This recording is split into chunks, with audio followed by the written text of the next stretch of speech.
Missouri. I'm Melissa Ross. I teach government at Savannah High School, and it's time to vote.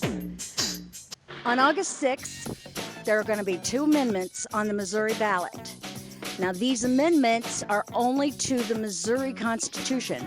All states have their own constitution. There's a constitution for the United States. I'm sure everybody knows that. But understand, these amendments that you're going to vote on August 6th only affect Missouri. Other states have ways of changing their constitutions. Takes a whole lot more than a vote of the people to change the U.S. Constitution. As a matter of fact, people don't even get a vote for the U.S. constitutional changes. But here in Missouri, the people have the final say. Now, before an amendment can be placed on the ballot, it has to go through both houses of the General Assembly or be proposed through an initiative petition.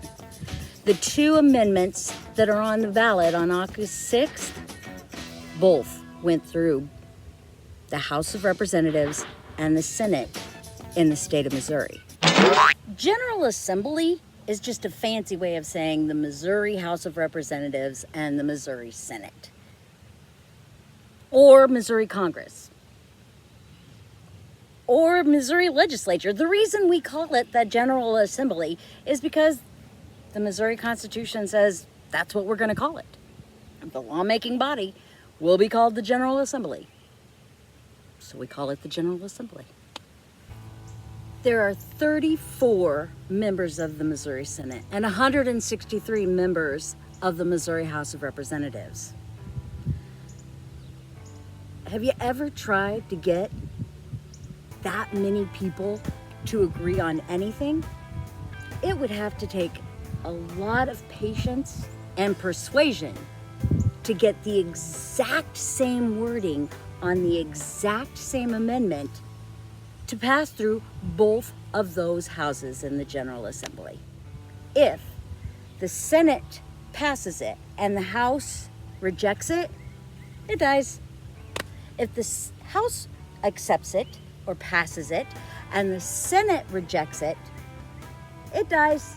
Ballot Measure Amendment 1 and Ballot Measure Amendment 4 are the 2 amendments that we're going to be voting on in August.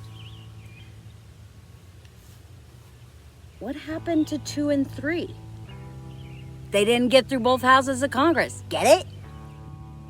Ballot Measure Amendment 1's fair ballot language is: a yes vote will amend the Missouri Constitution to grant the General Assembly statutory authority to exempt all property, real and personal, used primarily for the care of a child outside of his or her home by general law. An assessing authority may be authorized by general law to exempt from the assessment, levy, and collection of taxes such portion of the property of such individual, corporation, organization, or association that is used primarily for such child care. A no vote will not amend the Missouri Constitution, and child care facilities will continue to be assessed, levied, and paying taxes. Simply put, if the majority of people in the state of Missouri vote yes on Amendment 1, then child care providers, child care establishments will no longer have to pay real or personal property taxes. Real property tax is a tax on land, things that are permanent on that land, like homes, pools, ponds, and outbuildings.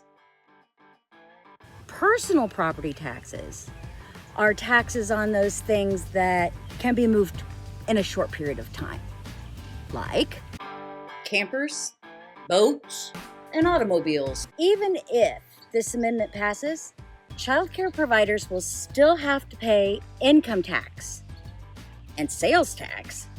It's just the personal property tax that they will be exempt from paying.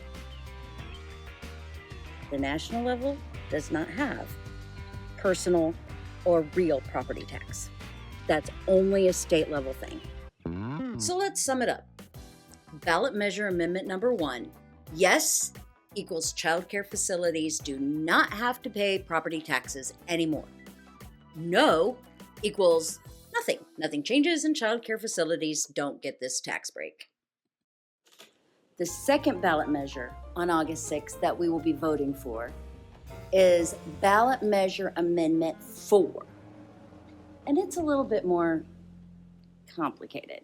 The fair ballot language says, shall the Missouri Constitution be amended to authorize laws passed before December 31st, 2026 that increases minimum funding for a police force established by a state board of police commissioners to ensure such police force has additional resources to serve its communities. This would authorize a law passed in 2022 increasing required funding by the City of Kansas City for police department requests from 20% of the general revenue to 25%, an increase of $38,743,646, though the city previously provided that level of funding voluntarily. No other state or local government entities estimate costs or savings. In order to understand this ballot measure, you gotta look a little backwards. Kansas City history is so fun. The Kansas City Police Department was established on April 15, 1874 by a board of police commissioners who were appointed by the governor. However, in 1932, the Pendergast machine pushed an ordinance through the city council that put the KCPD under the control of the city council, which was controlled by the Pendergast machine. And it was a big circle of corruption. By 1939, the Missouri Attorney General, with the blessing and support of the governor, booted the Pendergast machine out of the law enforcement business, along with firing 50% of the police department for corruption. Ever since then, Kansas City has been the only police department controlled by a board of police commissioners instead of the local government. That's why this is an amendment that the whole state gets to vote for, even though it just affects Kansas City. The ghost of Tom Pendergast still haunts Missouri. The weirdest thing about this amendment is that Missouri already voted on it in 2022, but the mayor, Quentin Lucas, sued the state of Missouri because he said the ballot language was deceptive to the voters. It said, state and local governmental entities estimate no additional costs or savings related to the proposal. When the Missouri Supreme Court ruled in favor of Kansas City and Mayor Quentin Lucas, they said that this amendment has to go back to the voters with clear ballot language explaining that it would cost Kansas City quite a bit of money. So here we go again. A yes vote will amend the Missouri Constitution to allow the General Assembly by law to increase the minimum funding for a police force established by the State Board of Police Commissioners to ensure such police force has additional resources to serve the community. Currently, the only police force established by the State Board of Police Commissioners is found in Kansas City, Missouri. So basically, if the majority of Missourians vote yes, then 25% of Kansas City's general revenue must go to the Kansas City Police Department. If the majority of Missourians vote no, then it stays the way it is now. And currently, 20% of the Kansas City general revenue goes to the Kansas City Police Department, and that won't change. Either way, Kansas City has to pay for all of it. Well, Missouri, those are the 2 amendments that you get to vote on August 6th. Stay informed.